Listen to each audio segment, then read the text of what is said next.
vamos a hablar el que se van a ver en el 2025. Entonces, abróchense sus cinturones porque vamos a hablar de lo que se nos viene en algunas cosas interesantes en el punto de venta, de hecho a nivel de trade marketing y en algunas regiones de América Latina. Definitivamente, esta es una pequeña muestra que hemos desarrollado como agradecimiento a toda la comunidad que nos ha apoyado este año, que ha estado con nosotros, que ha confiado en nuestro contenido, en nuestro proyecto.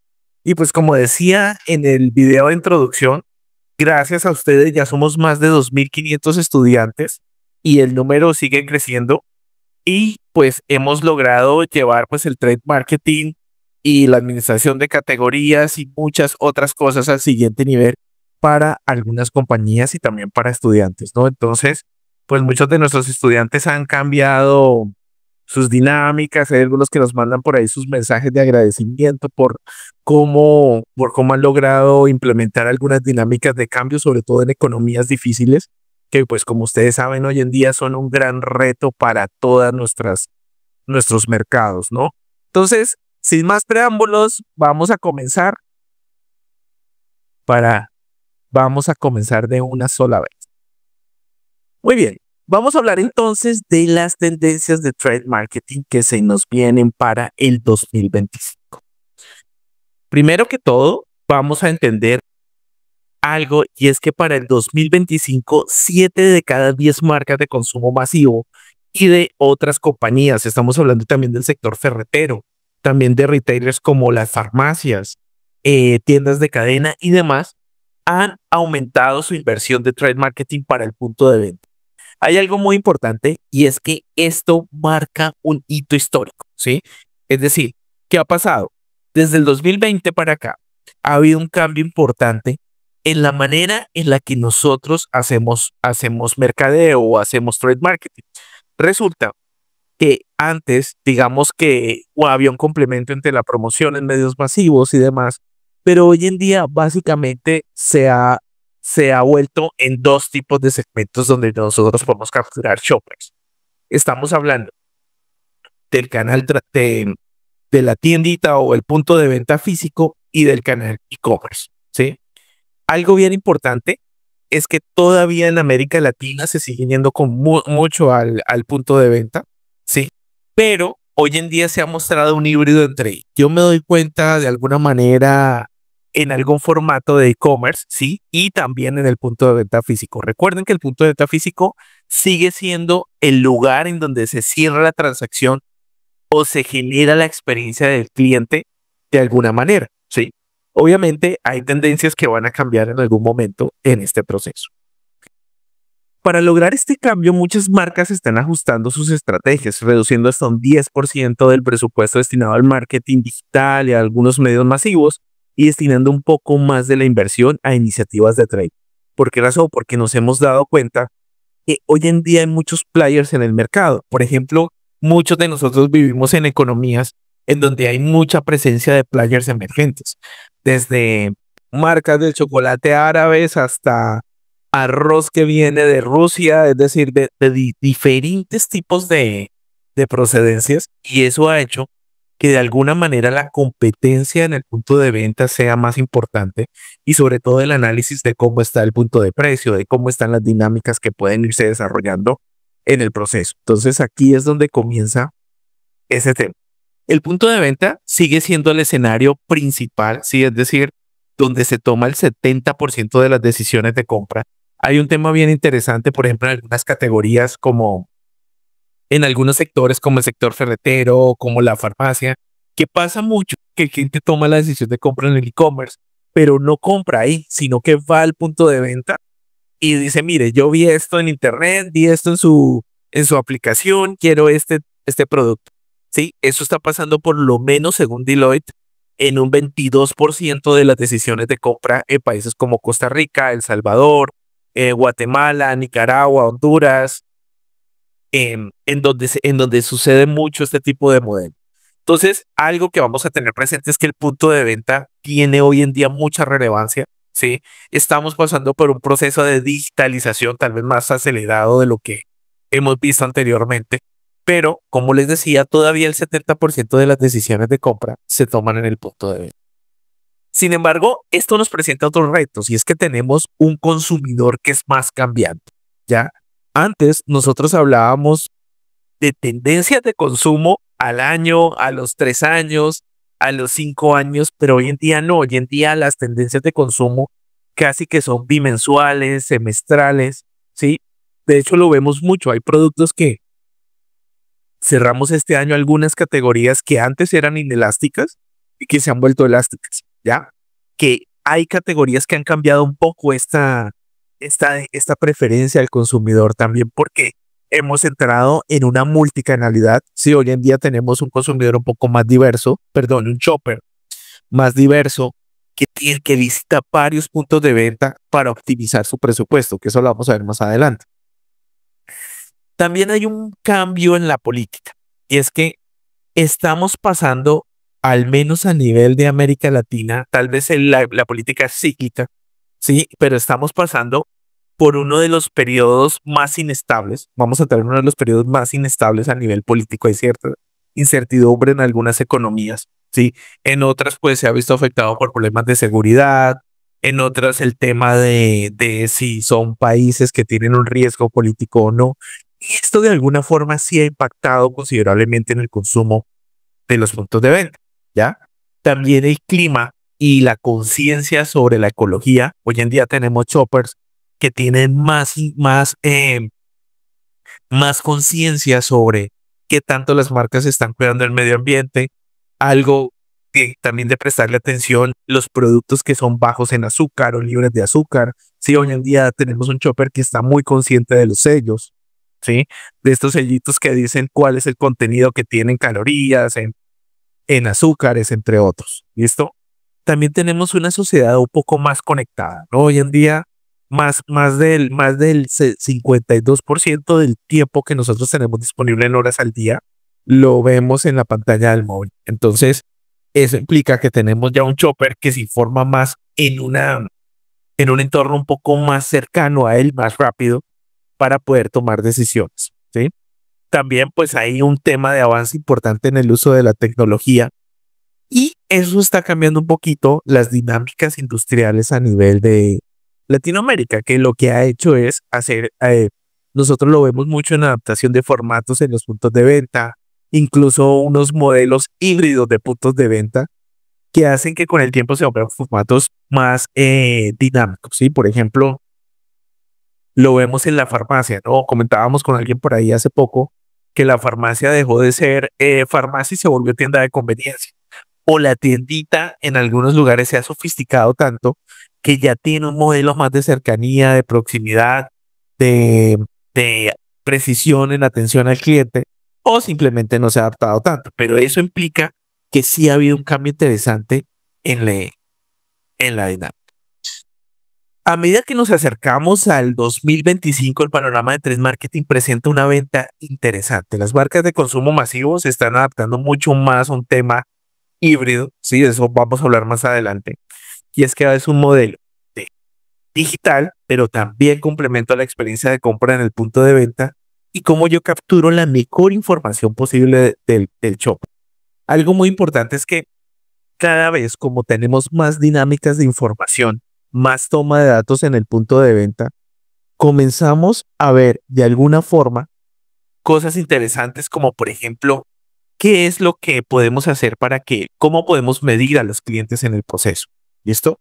Entonces, ahora podemos ver con más facilidad cosas como el share of sale, una participación en el de los frentes visibles, tener más información en tiempo real, que eso nos permite tomar acciones más rápidas para los puntos de venta. Si, por ejemplo, conversábamos con alguien hace poco que hace algunos años, para sacar datos de rotación, para sacar datos de los puntos de venta, se tomaba un montón de tiempo, más de 3, 4 semanas. Hoy en día, con ayuda de aplicaciones y demás, podemos hacerlo rápido. Sí, podemos casi que en un delay de 2 o 3 días poder tener información rápida de cuáles son los productos, cómo va la categoría, cómo van los frentes y poder tomar acciones correctivas. Porque algo muy importante es que tenemos que enfocarnos en hacer muy buenas ejecuciones en el punto de venta. ¿Listo? Usted puede tener toda la creatividad del mundo, pero si no tenemos una buena ejecución, de nada nos va a servir. Entonces vamos a cuidar eso. Entonces aquí vamos a entender algo y es que tenemos un híbrido. De hecho, eso es algo que se nos va a ver en el tiempo. Un híbrido entre consumidor y shopper, ¿sí? Para los que no estén familiarizados con el término shopper, es aquel que toma la decisión de compra en el punto de venta. Es aquel que decide marca, precio y producto. ¿Listo? Mientras que el consumidor es el que consume el producto, que no necesariamente es el shopper. Eso depende mucho de cada categoría de producto. Sin embargo, lo que sí vemos es que hoy en día cada vez más hay shopper consumidor. ¿Listo? En algunas categorías. Entonces, vamos a comenzar con algunas tendencias. Quiero que le presten mucha atención a esto porque algo bien importante es que para poder entender el punto de venta debemos entender quiénes son estos shoppers que van ahí, cómo es que están cambiando. Entonces, quiero hablarles primero de algo muy interesante y es cómo vamos a ver los grupos familiares. Hay un tema y es que la familia o el núcleo familiar ha tenido un cambio significativo del 2016 al 2024. Y es que, por ejemplo, las tasas de natalidad se han ido estabilizando en el tiempo, cada vez nacen menos seres humanos. Así que eso de no, yo no tengo hijos porque no quiero aportar a la sobrepoblación. De repente, desde hace 2 años, el mundo entró a estabilizarse en este tema, ¿sí? Obviamente hay países que todavía siguen en esa dinámica, pero, por ejemplo, Colombia este año experimentó 2 días seguidos sin registrar una natalidad, ¿ya? Entonces, eso implica que ha habido un cambio interesante y vamos a ver un poco sobre cómo han cambiado los grupos familiares. 80% en América Latina, el 80% de la población vive en zonas urbanas, mientras que el restante porcentaje vive en zonas rurales. Y esto ha sido bien interesante porque incluso después de la pandemia hubo una migración importante del campo o de las zonas rurales a las ciudades. Es decir, eso lo hemos visto en un poco de crecimiento en las ciudades, usted lo ven en el tráfico, lo ven en la búsqueda de trabajo, entre otros. Entonces, eso es algo que nos demuestra esta migración de las zonas del campo a las zonas rurales, ¿no? Aquí algo bien importante es que aquí les dejo una tabla que podemos ver y es más o menos el porcentaje de la población urbana, ¿no? Argentina, Uruguay, Panamá, Costa Rica, son uno de los países que más tienen población urbana en este momento, ¿sí? Y hay menos fecundidad, hay más migración urbana y algo muy importante que es una tendencia que vamos a ver más adelante, mayor participación femenina en el trabajo, ¿sí? Hoy en día el tema de la participación femenina, no solo en el trabajo, sino en el consumo, se está volviendo muy importante porque toma decisiones sobre muchas marcas y productos en el proceso. ¿Listo? Por aquí les muestro cómo ha sido el cambio en el número de personas que componen el hogar del 2016 al 2024 en LATAM. Y es que, si ustedes ven, desde el 2016 veníamos con una participación del 16% en la barra azul, es la que nos muestra la participación que teníamos y la que tenemos en el 2024, y la barra azul clara nos muestra la participación en el 2016. Entonces noten cómo se ha ido reduciendo las familias grandes, las familias de 5, de 4 y 3 personas en el tiempo. De hecho, la composición de la familia de 3 personas hoy en día es una de la composición familiar más popular, ¿ya? Mientras que ya se ha reducido al tema de las familias de 4 y 5 personas. Por eso es que comenzamos a ver algo, algo bien interesante y es el cambio que se está teniendo en el abastecimiento en puntos de venta como supermercados, mayoristas, en donde cada vez hay menos frecuencia hay más frecuencia de visitas, pero menos abastecimiento en volumen. Por eso es que con el tiempo se ha migrado de formatos grandes o de volumen para abastecerse en el mes o para grandes cadenas, para abastecerse en la alacena, a tener más visitas. ¿Listo? Entonces, hemos visto un cambio en la composición familiar. han aparecido algunos grupos familiares tradicionales. Y es que aquí, por ejemplo, ahora tenemos hoy en día un 12.5% de familias unipersonales, es decir, gente que vive sola. Tenemos un 7.5% de familias unipersonales con mascota, ¿sí? Porque hay una considerable decisión sobre su compañero de vida, es una mascota, perro o gato, tradicionalmente. Entonces ya tenemos hogares o nuevos hogares así. De hecho, curiosamente, ya hay un concepto de familias ensambladas, en donde ya no es tengo un niño, sino que tengo un perro o un gato y me uno con otra persona que también tiene perro o gato, ¿ya? Tenemos un 11.3% de familias nucleares con pareja y mascota que no tiene niños o no decidió tener niños. ¿Listo? Tenemos un 15.2% de familias monoparentales nucleares, ¿sí? De hecho, la mayoría de estas están compuestas por mujeres, cabezas de familia, ¿sí? En donde, de alguna manera, ya sea hombre o mujer, deciden no tener pareja. De hecho, la tasa de divorcio nosotros estamos viviendo un alto histórico, perdón, de tasas de divorcio, ¿sí? Es decir, jamás en la historia, en los últimos 3 años, se han presentado tantos divorcios como hoy en día en América Latina. Parece ser que hay una conciencia más relevante sobre el tema de la vida en pareja. Entonces, eso sí es algo que se está reinventando mucho para este proceso, ¿ya? De hecho, ha habido una reducción importante de personas que deciden casarse, ya sea por algún rito religioso o por algún modelo eh, civil, ¿sí?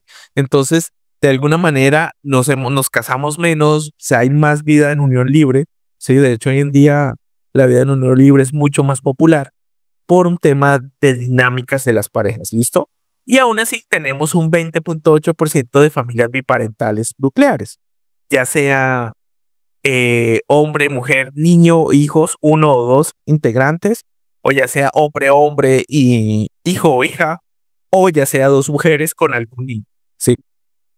Entonces, si ustedes se dan cuenta, el concepto tradicional de familia ha cambiado un poco, ¿sí? Y algo bien interesante es que la categoría de mascotas es uno de los sectores que tiene toma relevancia en el tiempo. ¿Dónde consumen estas familias? Las familias unipersonales, por ejemplo, tienen una frecuencia de compra muy relevante en tiendas de conveniencia, supermercados en formato clase A o B, ¿sí? En farmacias y productos de salud, ¿ya? Las familias nucleares con pareja y mascota, definitivamente tiendas de conveniencia son los shoppers hoy en día de todas las categorías pet friendly, ¿sí? De donde haya lugar para su mascota, supermercados, veterinarias. La veterinaria está teniendo una migración entre ser una veterinaria donde se atiende al perro a volverse una tienda de variedades, ¿ya? Entonces por ahí también hay un tema interesante para las marcas y para los que tienen productos que españan en línea con el consumo de mascotas o veterinarios. También las familias unipersonales con mascota. Tenemos también las familias biparentales, que aquí sí pues se mantiene el tema del supermercado, las tiendas tradicionales y algo muy importante, el consumo en discounters, ¿ya? Porque a las familias biparentales son a las que más le pegan la economía, ¿ya? Entonces, aquí, aquí pues son los principales shoppers hoy en día del discounter en general. Y las monoparentales, que también tienen un tema de afluencia a las tiendas de conveniencia, a la tiendita tradicional y al discounter en general. De hecho, según un estudio, una de las principales razones por las que prefiero comprar una tienda de descuentos es porque tengo algún impacto en el gasto en el hogar, especialmente los niños. Por eso es que hay una decisión interesante. Hoy en día estamos viviendo en América Latina se está pareciendo un poco a algunos países de Europa, en la medida en la que por lo menos el 12% de los jóvenes entre los 18 y los 25 años están operándose para hacerse vasectomía. Entonces, eso hace que tengamos una tasa de natalidad un poco más baja. De estos grupos demográficos, ¿qué tendencias se los vienen entonces para los puntos de venta? Bueno, Pues primero, la categoría de mascotas sigue creciendo, ¿ya? Esperamos un crecimiento del 5 al 7% siendo austeros para el 2025, ¿sí? Donde algo bien importante es un considerable crecimiento en snacks, ¿sí?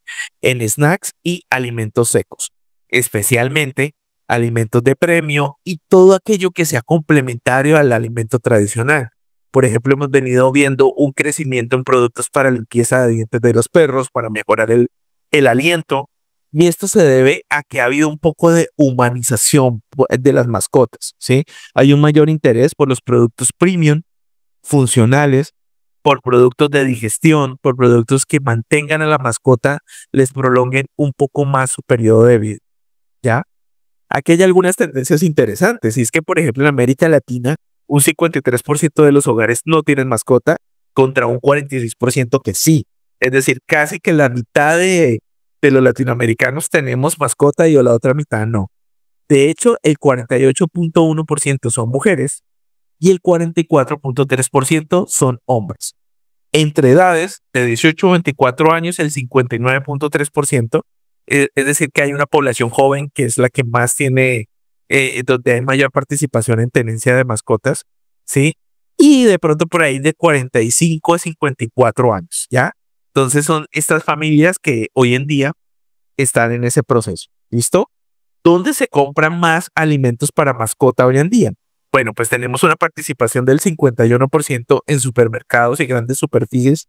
Todavía tiene una importante participación a nivel LATAM, pero también está la tienda tradicional en donde ya se compra como una presentación más pequeña, más libreada, ya, y también se está convirtiendo en uno de los productos básicos para la cesta de compra semanal o diaria de las personas. Es decir, está acompañado con la compra del consumo de productos diarios para la comida de la casa. Ahí también va la comida para el perro. Entonces también tenemos el formato a granel con una participación del 13%, es decir, donde usted puede comprar solamente el peso y en la cantidad que usted quiera.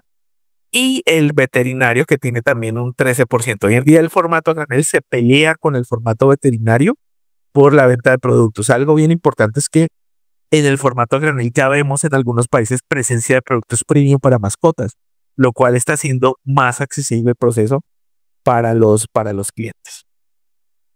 Y ojo con esto para los que quieren hacer cross-selling, ¿sí? ¿Por qué razón? Porque hoy en día las personas en promedio le están dedicando cerca de 6 horas a la semana para pasar tiempo con su mascota en algún paseo corto. ¿Qué hacen las personas mientras pasean a su mascota? Pues el 58.6% se encuentran con personas y conversan. El 35% toma bebidas no alcohólicas. Entre ellas, gaseosas siguen siendo el principal producto que se toma cuando se sale a pasear a la mascota. Y luego, bebidas como Gatorade, como algunos sueros, entre otros. Y el 32.7% come. Es decir, que si usted tiene algún producto de venta callejera, por ejemplo, identifica donde hay mayor cantidad de paseos con mascota, es un punto de venta muy bueno para bebidas alcohólicas, pero para bebidas no alcohólicas y para comestibles. ¿Listo? Entonces ahí les dejo un dato interesante sobre la categoría de mascotas, que es una que está creciendo considerablemente. Por eso se le llaman los nuevos hijos. ¿Listo? El poder femenino, y es que las mujeres son los principales compradores hoy en día del canal de venta. Hay un tema interesante, y es que ha habido un cambio, un giro en la empleabilidad femenina, ¿sí? De hecho, tenemos, hoy en día hay más en algunos sectores, excepto los sectores productivos como maquilas y demás, pero sí hay un tema importante, y es que la mujer hoy en día ha mejorado un poco su poder adquisitivo, ¿sí? Ha venido de una evolución, de un empoderamiento muy diferente a lo que se vivía antes de la pandemia. De hecho, hay expertos que dicen que esto va muy ligado al incremento de la tasa de divorcio, que cuando las mujeres se han ido adaptando o superando con mayor eficiencia que los hombres un proceso de separación. Eso hace que se vuelvan más autónomas, más productivas y demás. Así que los productos para mujeres son los productos que tienen mucho potencial. ¿ya? Por aquí les dejo algo que nos deja el Foro de Trabajo Mundial, en donde nos habla un poco sobre cómo ha ido cambiando el poder adquisitivo de las mujeres del 2016 al 2024. Y es que hemos venido casi con un crecimiento un poco mayor a 5 puntos en los últimos años, ¿ya?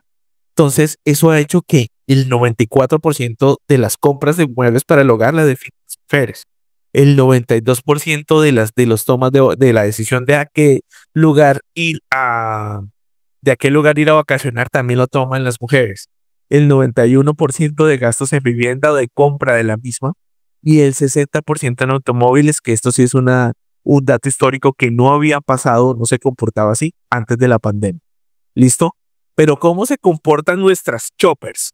Pues aquí sí es importante porque de alguna forma son las principales responsables de que estemos entrando en una economía de precio.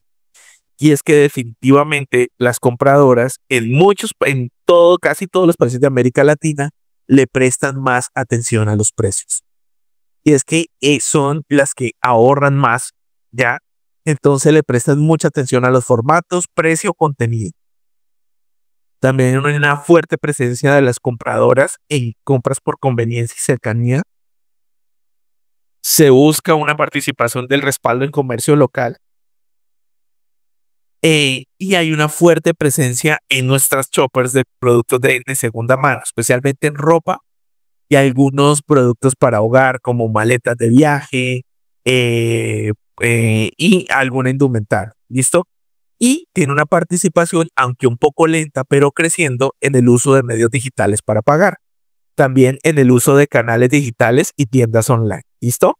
Entonces ya tenemos una fuerte participación de las mujeres en la tecnología, en la compra digital y entre cosas interesantes. Pero lo más importante es entender que hoy en día en muchas categorías son ellas las que están tomando la decisión de compra. Sobre 6 a 8 de cada 10 decisiones de compra se toman, es una chopper, es una mujer la que toma la decisión. ¿Listo? En las categorías de América Latina, por ejemplo, en México tenemos por eso una fuerte participación de cosméticos y cuidado personal, alimentos y bebidas, ropa y accesorios. Sí, en países como Ecuador, aunque ha estado un poco erosionada la categoría de cosméticos a nivel de marcas tradicionales, en marca blanca o en marcas importadas de Asia, por ejemplo, se ha habido un crecimiento interesante, por eso tiene una alta participación en la compra femenina, ¿sí? Venezuela tenemos algo interesante y es el tema de alimentos y bebidas, ¿ya? Guatemala tenemos una situación más o menos similar y así en cada uno de nuestros países, ¿listo? No se preocupen que después de que terminemos nuestro programa, van a estar recibiendo un link de parte de nuestros asesores de venta para que puedan descargar la presentación, ¿listo? Para que puedan estudiar a detalle algunos números. ¿Qué es lo que hay que hacer entonces frente a nuestras consumidoras? Bueno, pues fortalecer un poco más la presencia en los canales modernos y tiendas, especialmente en cosas que motiven a nuestras shoppers, ¿sí? Es bien importante la experiencia de compra porque digamos que el tener una cantidad de mujeres shoppers hace hoy en día que la experiencia sea un poco más de valor, ¿sí?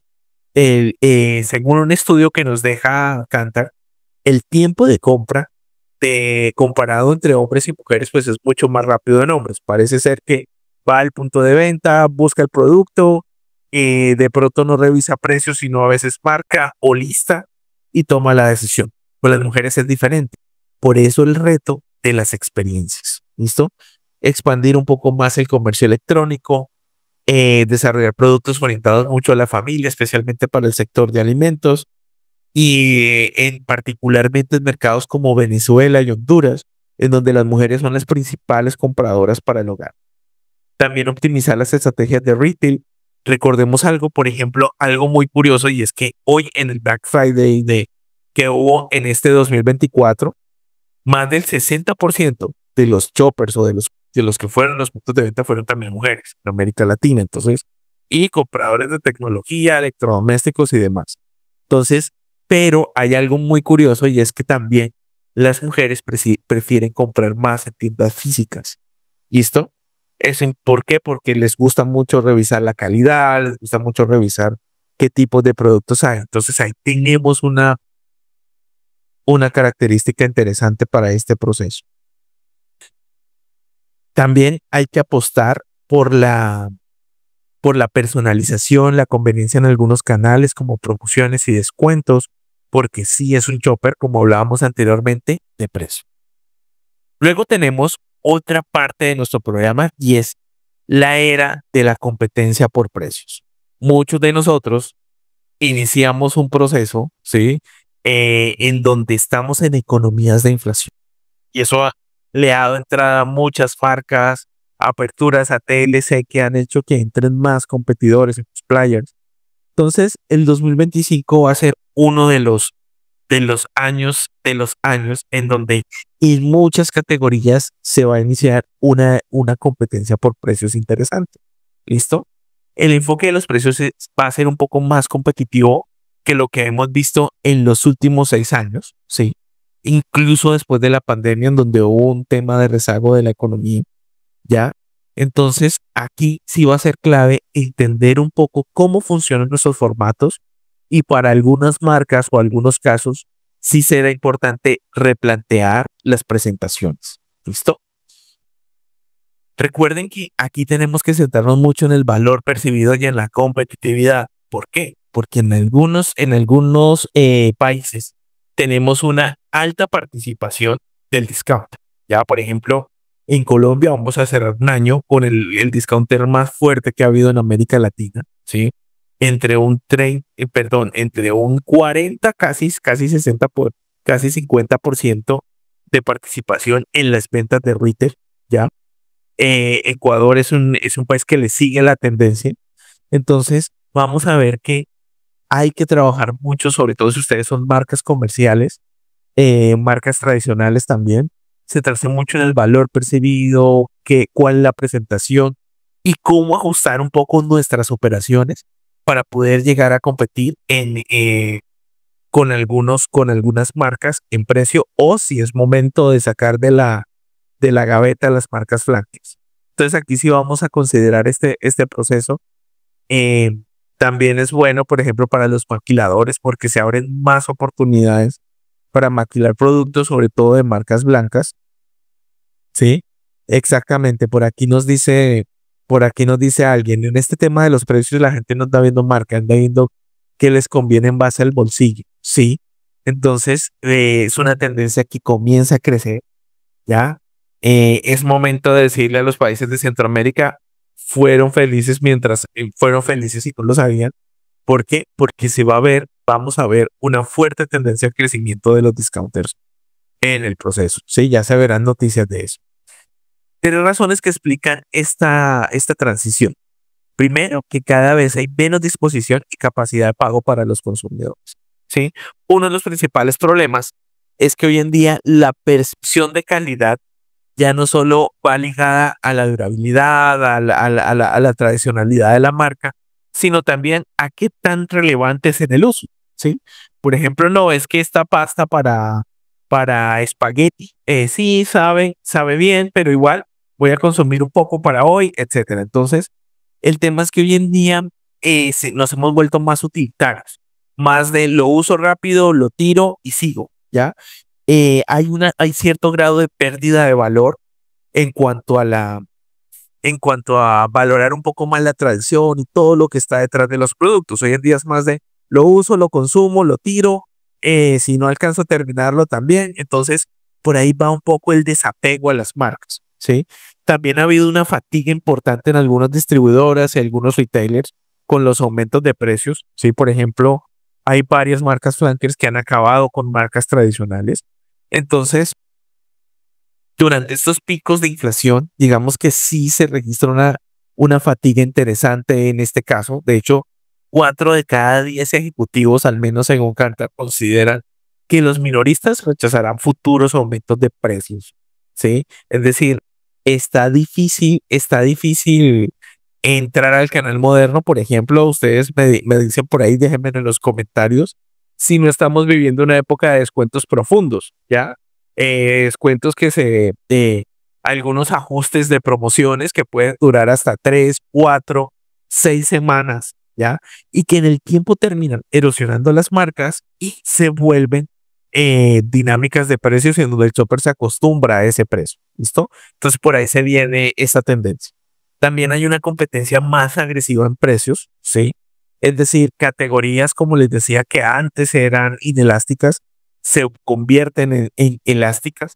Por ejemplo, hay hoy en día un factor interesante, por ejemplo, el frijol en Centroamérica, en algunos países, se ha vuelto elástico, antes no.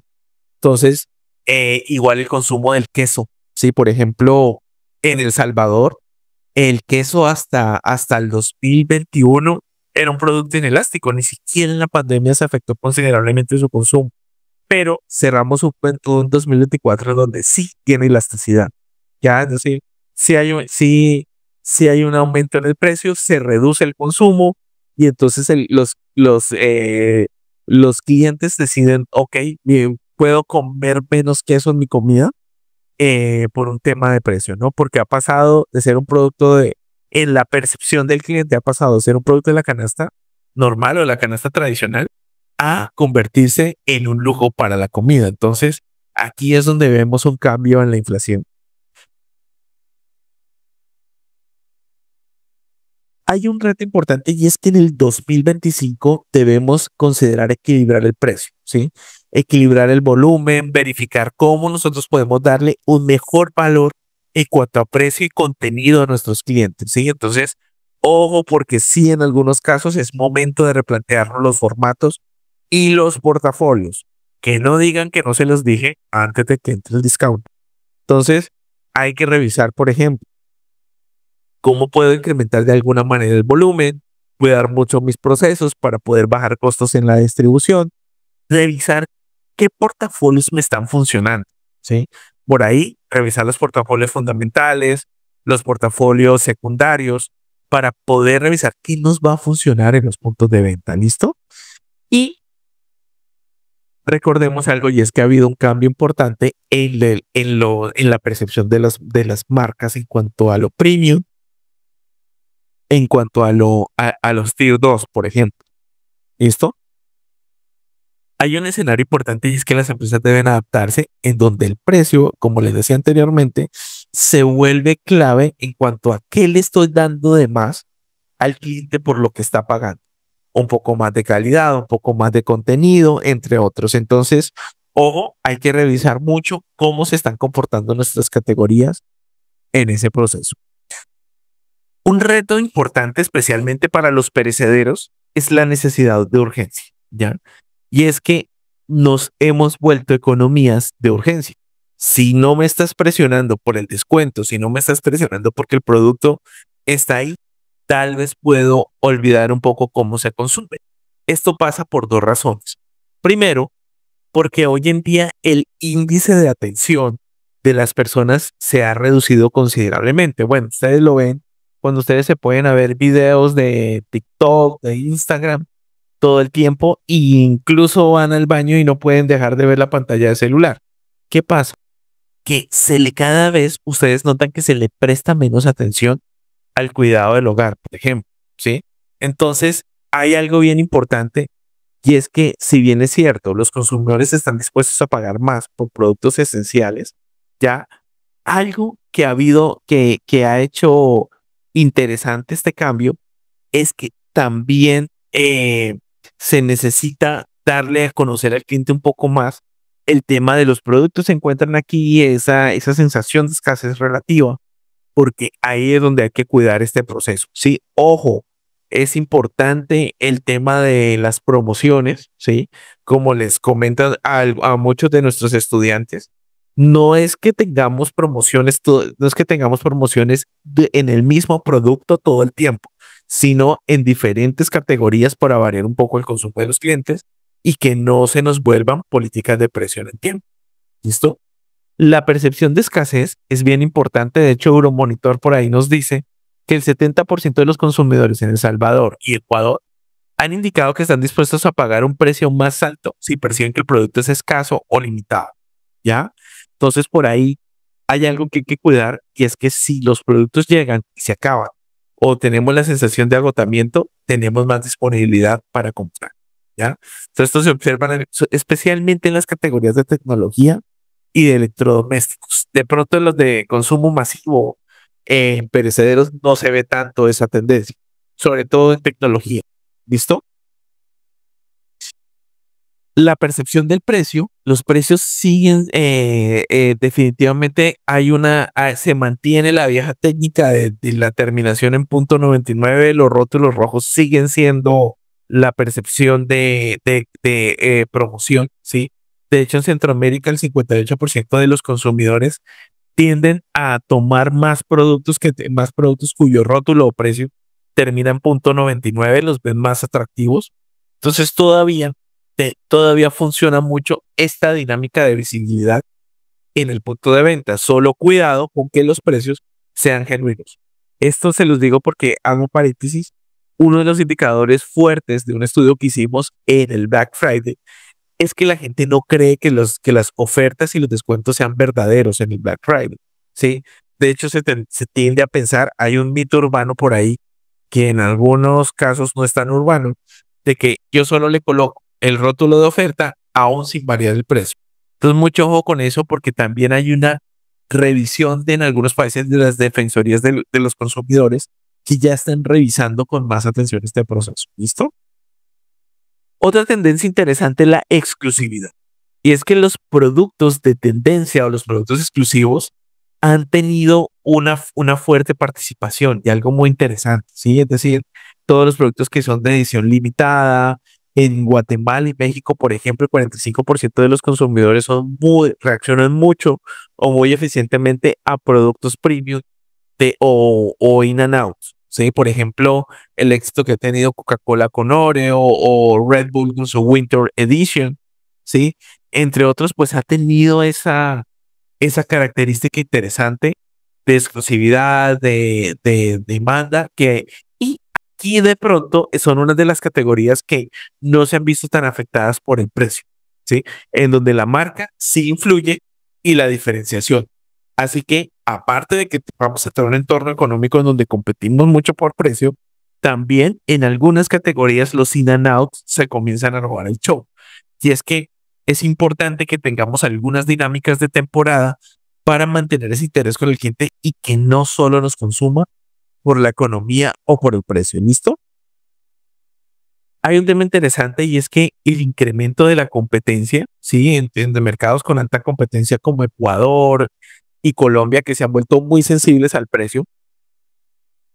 Por ejemplo, ahora hemos tenido un impacto interesante para los que son de Ecuador, por ejemplo, el tema de cómo nos ha afectado el racionamiento y donde la competencia en este sector de consumo masivo es intensa. El 72% de los consumidores, según Statista, al menos en un dato por ahí del 2023, dice que compara precios antes de tomar una decisión, ¿ya? Entonces, eso obliga mucho a las marcas a mantenerse competitivas y a buscar las mejores ofertas sin comprometer la calidad. Porque hay un tema que nos deja la marca blanca y es que hoy en día no compromete la calidad. La marca blanca ha dejado de ser blanca, ¿sí? Exactamente. Por aquí nos dicen, los in-and-out tienen que ser en meses estratégicos para que su volumen de ventas sea atractivo, definitivamente. Los discounters con mayor potencial. Los discounters son uno de los formatos con mayor potencial hoy en día. ¿Listo? Aquí quiero mostrarles un poco cómo ha ido cambiando la participación en el mercado en los 3 últimos años, entendiendo al cierre del 2024, cómo ha ido cambiando la participación en la compra en el retail, en la venta en el retail de los discounters y los supermercados. Si bien es cierto, digamos, el supermercado sigue liderando todavía, sí ha habido un incremento interesante, es decir, el discounter crece a un ritmo muy diferente al que comienzan a participar los otros formatos. De hecho, vemos una detrimento de los formatos tipo supermercado, tipo grandes superficies y un crecimiento interesante de los discounters, especialmente en países como Colombia, eh, donde incluso ya compiten muy fuertemente con la tiendita. ¿Listo? Entonces, aquí es donde vemos que estamos entrando en economías de discounter, al menos a nivel de consumo. ¿Sí? Por ejemplo, en Colombia, las tienditas como D1 y Ara, que próximamente tendrá su compra con subsidio, pues van a tener una participación interesante en el proceso. ¿Sí? Aquí solo hago una corrección. En Brasil hay un formato que no es discounter, ¿sí? Pero han tenido una transformación similar. Perú, Chile, Ecuador, Costa Rica también lo está viviendo hoy en día, entre otros. Entonces aquí sí tenemos que enfocarnos mucho en los precios competitivos, en dinámicas de expansión, que son lo que está viviendo el discounter, tener muchos modelos de eficiencia. Por eso es que les recomiendo muchísimo revisar los procesos logísticos que estamos utilizando, ¿sí? Es decir, cómo vemos los inventarios, cómo estamos calculando estas dinámicas de qué cuánto producto rota en los puntos de venta. También revisar las dinámicas de qué tan necesario es algunas dinámicas de visibilidad o si nos enfocamos en la colocación de producto, entre otros. Y cuidar mucho la atracción para nuevos consumidores que buscan combinar ahorro con calidad. ¿Listo? En el 2024, varios países de América Latina como Colombia, Ecuador y Costa Rica han enfrentado un panorama económico complicado, ¿sí? Debido a la inflación. Esto ha afectado un poco directamente el poder adquisitivo de los consumidores y ha acelerado un poco el crecimiento de los formatos de descuento en la región. ¿Ya? Por ejemplo, Colombia ha alcanzado una inflación importantísima, sí, este año. Este año definitivamente los colombianos no ha sido un buen año para la economía colombiana, ¿ya? En donde eso ha hecho que se refuerce más el tema discounter, ¿ya? Ecuador, por ejemplo, aunque la inflación ha sido más moderada, sí hay un tema importante por el tema de la violencia, por el tema de los apagones. Entonces, eso hace que estemos en una economía de precio.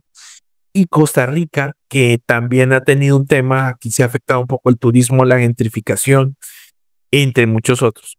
El Salvador, por ejemplo, también ha experimentado un alto histórico en la inflación, ¿ya? Hoy en día cerca del 60% del gasto es en vivienda, entonces eso también ha afectado importantemente. Sin embargo, por eso vemos que la presencia de discounters comienzan a transformar mucho el mercado minorista. De hecho, vamos a cerrar con un 14% de crecimiento, de reducción de las tienditas tradicionales, ¿sí? Entonces, el formato discounter ha afectado un poco por proximidad la tiendita tradicional. En algunos países todavía la tiendita tradicional sigue creciendo. Por ejemplo, El Salvador tiene un interesante crecimiento en la tiendita tradicional. En Guatemala aguanta la tiendita todavía, pero en algunos formatos, por ejemplo, en algunos países como Colombia, Brasil, eh, Perú, Ecuador, no, la tiendita sí se ha reducido un poco, porque ahora estos formatos discounter que son más pequeños y que están y que están más cercanos a los clientes, están comenzando a tener mayor cercanía con los shoppers. En cuanto al comportamiento de los consumidores en LATAM, pues al menos en el 2023, iniciábamos un 2024 con 4 de cada 10 latinoamericanos indican que la situación financiera está más complicada. ¿Ya?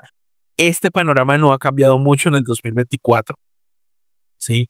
De hecho, ha habido una reducción de empleos importante, lo cual ha hecho que crezca más la parte emprendedora, ¿sí?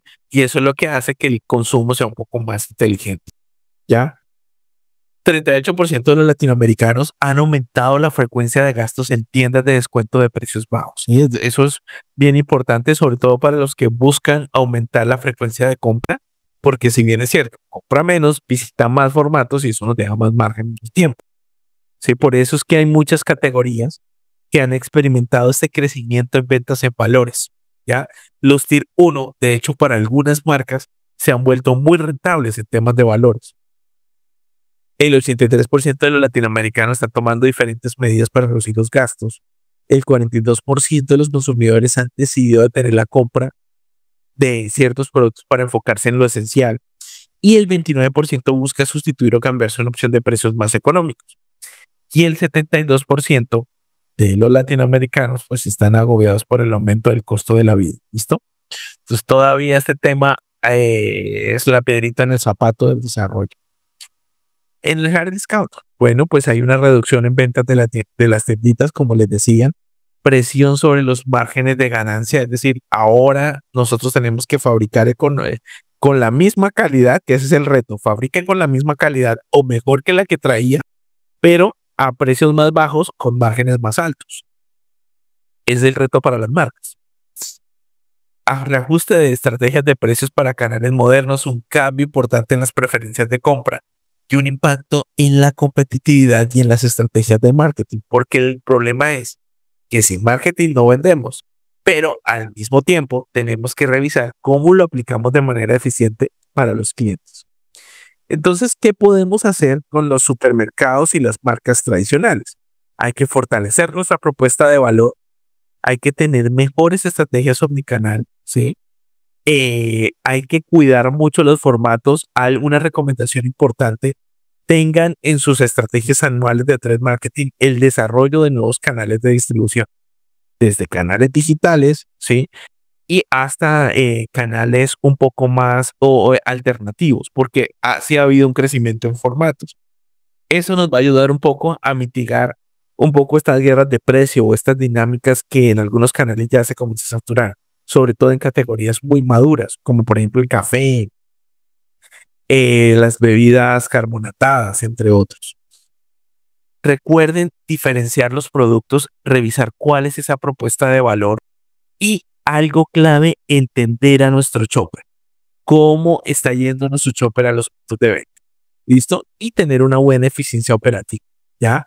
Revisen mucho los inventarios, ojo con los inventarios fantasma, ojo con las ejecuciones en el punto de venta en el proceso.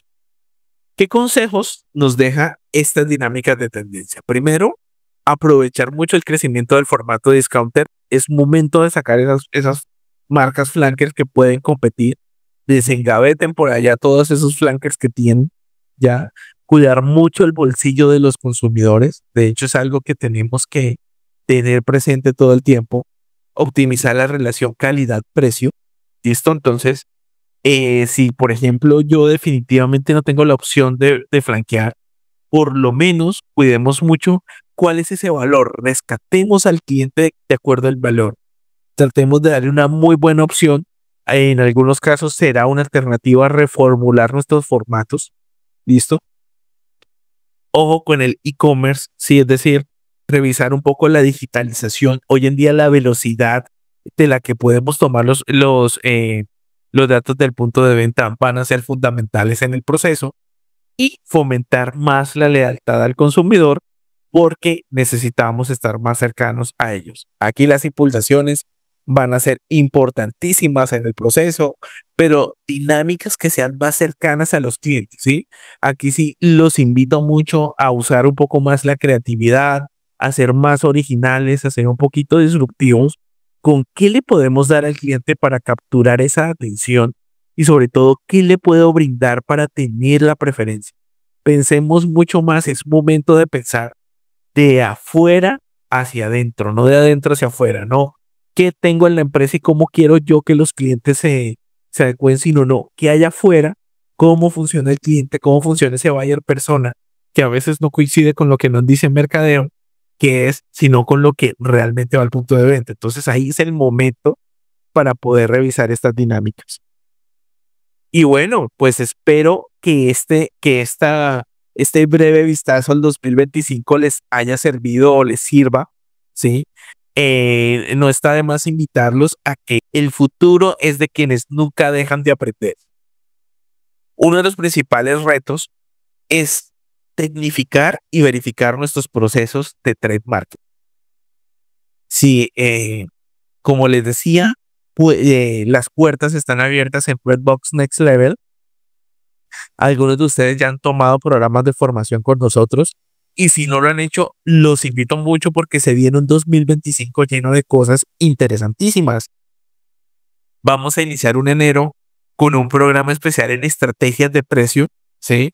Vamos por ahí a tener un programa de cómo hacer trade marketing en economías de riesgo y vamos a cuidar algunos diplomados interesantes que están muy relacionados con estas dinámicas. Así que Redbox ha pensado muchísimo en ustedes y pues bueno, para todos los que han estado en este programa, solo para los que han estado ahorita en nuestro Zoom, para Aida, Mateo, Lisette, Ana, Adrián, Xiaomi, Marta, Nelly, Nares, Otoniel, pues pueden acceder a un 20% de descuento en nuestros programas para el otro año. Así que esto es lo que hace ser parte de la comunidad Next Level. ¿Listo? Bueno, ¿tienen algún comentario, alguna pregunta, alguna duda? Naresh, Tal, Freddy? Buenas tardes, buenas noches ya. buenas tardes. ¿Todo bien? ¿Todo bien? Bien. Ajá, claro, seguro que sí. Bueno, no tanto consulta, pero sino, bueno, agradecerles pues por mantenerlos actualizados en lo que a las tendencias hay y vienen llegando y para estar como que dice informados, porque la verdad que uno que está dentro del trade marketing nos da muchas luces. Esto, si bien es cierto, no comparados como con Panamá, la realidad de otros países, pero se asemejan muchas cosas. Sí, de hecho en Panamá vamos a ver un poquito más el crecimiento del discounter el otro año. Por ahí van a haber noticias interesantes en ese proceso. Sí, exacto, por ahí acá esas tiendas han estado, pero la verdad muy discretamente todavía, todavía, e incluso hasta se le abren a uno las mentes de modelos de negocio. Es correcto. Muy bien, Naresh. Ok. Muy bien. Bueno, pues entonces, si no es más por el momento, entonces los invito por ahí para que participen en nuestros programas, ahí para que se mantengan actualizados, sobre todo porque vamos a tener vamos a expandir nuestro pool de profesionales con experiencia en el sector real. Es decir, algo bien importante es que en Redbox, pues siempre nuestro contenido va a estar muy relacionado con lo que se vive y se ve en el punto de venta. Así que, bueno, pues sin más por el momento, espero que les haya gustado y que pues sigan siendo parte de esta comunidad. Y como les decía, gracias por ese apoyo que nos han dado este año, ya que gracias por confiar en nuestro contenido, por confiar en nuestros programas. Y pues bueno, sigan haciendo la diferencia, no paren de aprender, porque en este momento es cuando necesitamos comenzar a ser más creativos. ¿Listo? Bueno, entonces cuídense mucho y nos vemos pronto. Ah, y recuerden, suscríbanse a nuestro canal de YouTube. ¿Listo? Chao, chao. Chao, Nelly. Chao, Marta. Buenas noches. Buenas Gracias. noches. Chao. Gracias, Marta.